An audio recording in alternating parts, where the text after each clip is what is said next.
Hello,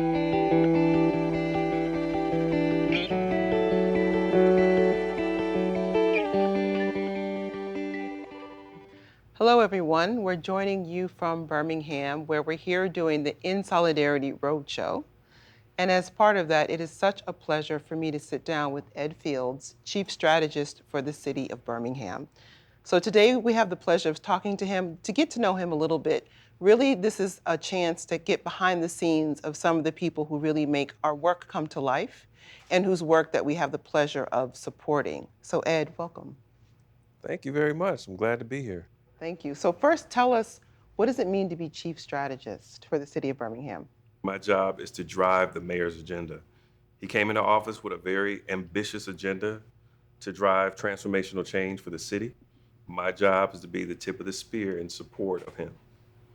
Very well said. And I have been waiting to sit down with you, not just because of your position, but because of what you bring to the job. So let's start with telling us about your background and how did you come to work with Mayor Woodfin? From the time I was in high school until today, I like to say that civic engagement has been my sport. Done a lot of different things, but my background, I've worked specifically with a lot of 501c6 professional associations. So in Birmingham and in Alabama, I spent a lot of time with different networks, people who care about many different things in the city. And what I perceived is that there were more and deeper systemic issues that we needed to get at as a city. The best way to do that is to work with a transformational leader who sits in the seat of power in the mayor's office. Mayor Woodfin afforded that opportunity for me. And did you ever see yourself in government or in politics? And if not, then how did you end up here? I mean, the reality is, I spent 15 years of my life in the business community. A big chunk of that was actually serving minority and women-owned businesses in a variety of lanes, whether it's supporting them around venture capital, supporting them in their own marketing efforts, supporting them in advocacy. And so, having done that for 15 years, I've been friends with the mayor for a long time in my civic engagement, particularly around community philanthropy. And so through that effort, we came up with an opportunity for me to support him. He asked me to run his campaign in 2017. He won a really big election, and since that time, we've been working on driving the change we've talked about for years. And you're still working together. We're still here several years later, and the beautiful thing is he got reelected last year, and we really feel like we have an opportunity to go bigger. What he's told me, though, is that we can go bigger, but we cannot go alone.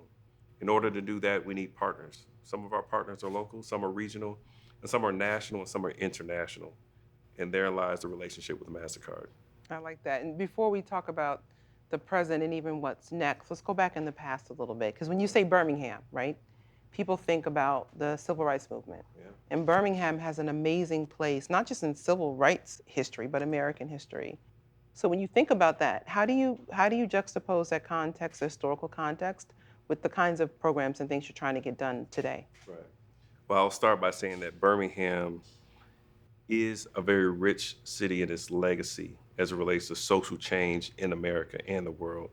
And so we honor that. We know that. In fact, in 2023, we will be celebrating the 60th anniversary of Birmingham's civil rights movement. So we recognize that history. We stand on the shoulders of those elders. Those elders inform our work today. But Mayor Woodfin and our team, and really there's a cadre of leaders throughout the entire city, outside of government as well, who agree that if we're going to make Birmingham the best version of itself, we're going to have to get really serious about engaging the youngest generation. So many of the investments that we have made have really been about engaging young people, but grounding them in the work and the history that was done, using technology, using our physical space that can't be replicated anywhere in the world as really a blackboard or chalkboard for people to be able to learn how strategy can work and how it can really change the world. Do you find yourself bringing in the history when you think about like forward? Everything you talked about is very forward leaning and next generation and how you use technology. Are there important things that you would say youth need to know, or just in general, these public-private partnerships need to know about Birmingham and bringing that forward into now? Or do you think of that past as the past and you only look forward? That's a great question, Salah. We do see us connected to the past. Here's the central, consistent theme in the city of Birmingham from generation to generation. It is really about the average person, the common person, the everyday person's ability to bring change. The foot soldiers and the youth marchers in the city of Birmingham in the 60s, 50s, and 60s really were the driving instrument of change in Birmingham. We would argue that there are many more people of many stripes, including international community members that weren't here 50 or 60 years ago, that are now a part of social change movements. That's what the World Games represents. That's what Mastercard in Solidarity represents. And we think that we can harness that energy for the long haul. And you mentioned World Games. I was going to ask you, so can you talk a little bit about some of the economic development programs you're doing, and how does the World Games fit into that? World Games is a really big part of our effort this year. Although I would say that the mayor had a pretty dynamic thought about what change could look like, progress could look like in terms of economic development at the time he was elected. So I'll give you a couple of examples. The investment in the next generation really started with the Birmingham Promise, which is a program that allows students to not only get tuition-free assistance to go to any public institution in the state of Alabama, but also provides them with apprenticeships in careers that we know that there are jobs for today and tomorrow. And so that type of early investment, that there's been more than $20 million invested in that initiative with public-private partnerships. There are many, many others that is important to the mayor and to the city, but I would say that there are a few things that we're doing specific to economic development and small businesses. First is our HBCU strategy. Really engaging the HBCUs. Of course, Alabama has more HBCUs than anyone in the nation, and therefore the world. We take great pride in that. And so we spent a lot of time engaging talent at our HBCUs throughout the entire state, and frankly, beyond.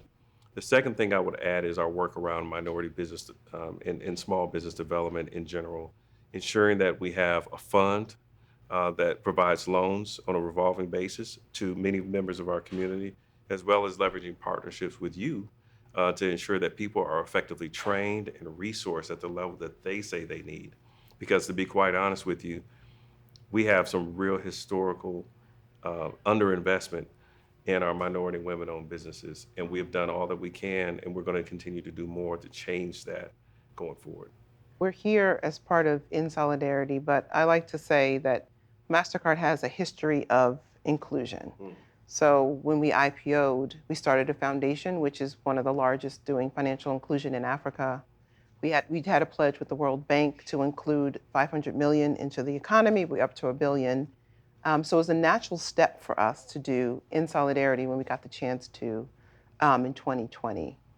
And so I want to bring it back to that a little bit. And when you think about In Solidarity and what we're doing together, how does that fit into the larger vision that you and the mayor have? When we partner with cities, and Birmingham is one of the 7, we like to listen first. And we have this theory that your propensity to succeed is a product of the networks you're in. So your proximity to networks, whether it's personal networks or financial networks, digital networks. And so we try to kind of be a network organizer, listening for what you need and then doing programming together. So I'm putting you on the spot and asking you for the In Solidarity programs, what's been important to you? What are some of the things we've been doing together? And what could we even do more of together? I would say, first of all, it's not just about programs. It is the spirit of partnership. After George Floyd's tragic murder, I would say Mastercard was probably one of the first major organizations to come out with a definitive strategy on addressing historical inequities. And that meant a lot to us. What I experienced as the person responsible for stewarding the relationship on behalf of our mayor was an organization that was trying to leverage every resource that it had, really unlocking resources and networks, to your point, for the benefit of society. And to be quite honest with you, there was both listening and trying. And what I mean by that is there was definitely an intent to understand what we needed specifically as a city. Even as you all were engaging 6 other cities, what does Birmingham need? And we appreciated that approach. It allowed us to customize solutions that really made sense to us. So for instance, the HBCU strategy, we have the largest football classics in the nation as it relates to historically Black colleges and universities. We leveraged Mastercard's economic impact tool to better understand how the Magic City Classic in this case, or our football classic, was really performing. We got real-time data. We had targeted data that we could use. We could append that data to other data sets that we had, which allowed our economic development team really fine-tune its approach for the following year. So that's been a really beautiful solution. At the same time, we know that there have been initiatives that have started 2 years ago that we're not doing together as partners because we were really trying different things throughout the entire city. At one point, we had no less than 10 different departments throughout the entire city partnering with Mastercard on some initiative or another. And now we're not doing all of those here 2 years later, but we're doing some of them. And we've learned a lot, not only about each other, but about our own organization. So I've been proud of the willingness to experiment on solutions that really impact the lives of everyday residents. And I've also found some joy personally in seeing Mastercard try again, learn, make adjustments, and have that sort of corporate courage that we need to really impact society. I think that's important because although like 2020 was this clarion moment where we could put voice and program to some things that were like 400 years old, no one, I would say, could ever say they got it right the first time. And as a tech company, we always say we fail fast. Testing and learning is really important. So I do think when we first started the relationship, trying to figure out what to do was key. And what we've really tried to focus on this year is nailing it and scaling it, as we say. And so taking the things that we knew had import and meaning and scaling them up. So I'm glad that as a partner, you could feel that too. And one of those things that we decided to focus on are the World Games. So I want to come back to that. Tell us what the World Games and hosting the World Games means for Birmingham. Hosting the World Games is really an opportunity for Birmingham to recast itself in the memory and the imagination of the world. Most people think about Birmingham and they have some memory of the past. It may be black and white footage, or maybe the footage is 20 years old, but it's probably not a 2022 contemporary look at what's really happening here. What makes Birmingham so special, Salah, is the collection of leaders that honor their elders, but are truly representative of the future. And it's evident in a new generation of folks who are both male and female, persons of all stripes, who are really trying to drive change here, many of whom are sons and daughters of our nation and our city. And so I would say that the World Games is an opportunity for people to see that, excellence. And if I could be so bold to say, to even see a degree of Black excellence as it relates to in solidarity, as opposed to being very explicit about supporting Black communities and allies who seek to ensure that our community, which has suffered from poverty, suffered from historic underinvestment that goes back decades, is doing everything that it can and being unabashed about that. To have a partner like Mastercard to step up and do that with us says a lot. I always say we couldn't do any of this work if we weren't supporting you and supporting the World Games. And I think the partnership between the city and the World Games is really what's allowed this to happen. And so you have Marketplace at the World Games, as you know, where small businesses can participate. I think the last thing I read was like 400,000 people are expected to come. So imagine what that means for some of the businesses to actually get a piece of that. And that brings us to something that I'm very happy to talk about is our campaign during the World Games for small businesses. So do you want to talk a little bit about that? Salah, what I'm most excited about for the World Games is the loyalty program that you all are supporting. All the Black-owned businesses in the city of Birmingham that can participate, that want to take a MasterCard, or want to actually make money during the time of the games, can do so. Their customers will get 20% off every purchase over $20. That is a very, very significant offering. That's real cash back to businesses. And for customers, it's a real enticement for them to support businesses they likely would want to support anyway. So we're really excited about it. We think it's a really dynamic and elegant solution to a really big challenge, which is ensuring that everybody gets the benefit. Yeah, and it's been such a pleasure to work with your team. Doing that is, I mean, you said it beautifully, but it's not that easy. And so it's taken a lot of work, and there's a lot of people around Mastercard that's been very dedicated And just thank you for all the work your team has done. If you think about having to match those merchants, making sure they're on the system, making sure people know about it, it's been a really big effort, but it's one that I like because it matches our assets, what we do well. We do small business very well. The small business team is phenomenal inside of Mastercard. So saying, how do we take something that we know how to do and think about how to apply it to a place like Birmingham when you have the World Games for businesses to benefit. And one of the things I like about it, and interesting to hear what you think, is really this notion that the World Games is a wonderful opportunity, but it's a starting point. And if you can get businesses ready, whether digitized, even knowing what a loyalty campaign is, making sure that they take digital payments, there's other opportunities like the firefighters games or a big procurement event. So do you see the World Games as kind of a starting point? And what do you think about viewing it that way? Well, I wouldn't say it's a starting point. I would say it's a tremendous elevation of efforts that have been happening for a while. Good clarification. Yeah, well, it is, but the reality is because there will be residual effect, residual benefit, because the benefit is knowledge. Part of what you all are delivering is in a knowledge economy, the knowledge and tools to help people. They will actually benefit from understanding data better, to have those tools.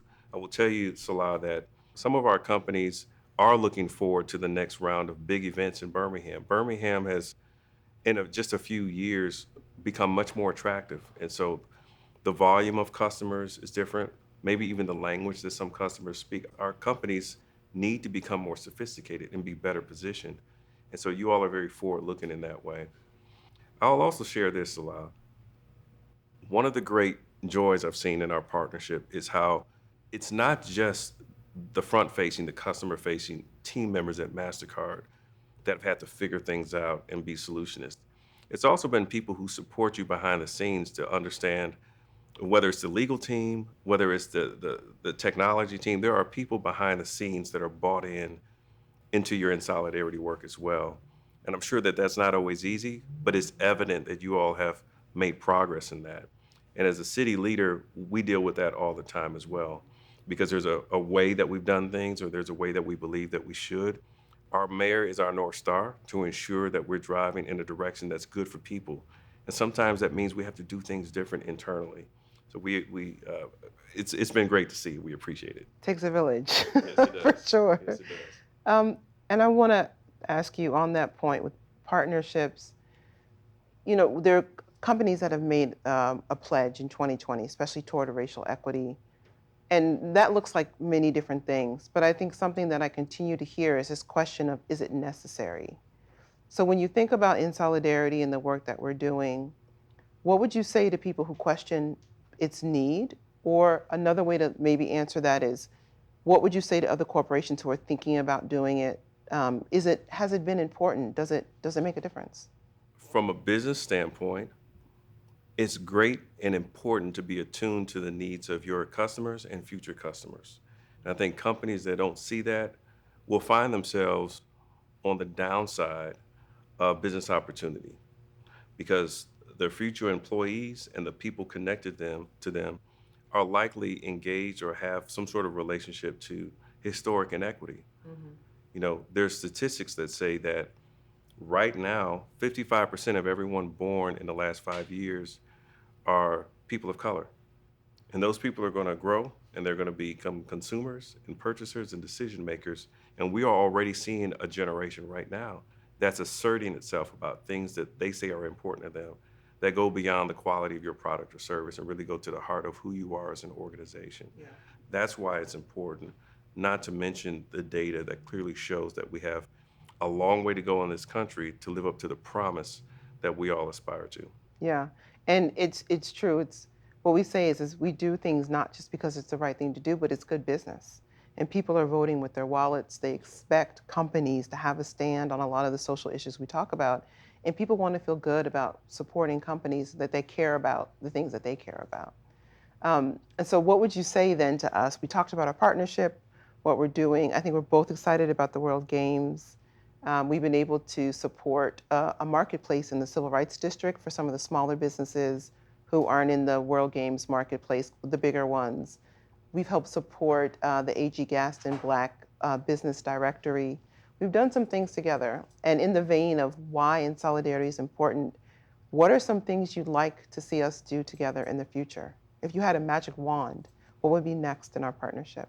If I had a magic wand, it would be for us to continue to double down on the work that's been done through your team in and around the Civil Rights District and our historic legacy district here, where we have a cluster of entrepreneurs, we have a cluster of cultural organizations that are in continued need of new information, new insights, and what you all have done so far has been terrific. I think we continue to build on the work. I really don't see a need to shift any strategy. What we need to do is have fidelity to the strategy we've already selected. The last time you all came to Birmingham, your North American president, Linda Kirkpatrick, showed up. And she really was present, and it was very clear to our residents and to our stakeholders that she did her homework, that there was a genuine interest in what we were doing here and what Mastercard was doing here. So I'd say that we want Mastercard to continue to show up in solidarity with purpose and with passion. And it's been evident that your leadership team is really tuned in here. I would also say, Salah, that one of our goals for the city of Birmingham is to be a living laboratory of solutions for communities throughout the city, and also to be an exemplar of what it looks like to partner well for cities in our nation. We know that cities right now are really the epicenter of change. We initiate policy that get picked up by the state and by the feds. And so what we do here is important. What you all are doing here is important in that regard. And that's why we support our mayor and celebrate him, because he creates space for us to try new things. So I'd say as we continue the partnership, let's continue to be creative, let's continue to be bold, and continue to be courageous. I'm glad you mentioned the mayor. He has been a fantastic partner, as have you, Ed. Thank you so much for joining us and sitting down with us. It's been awesome. Thank you.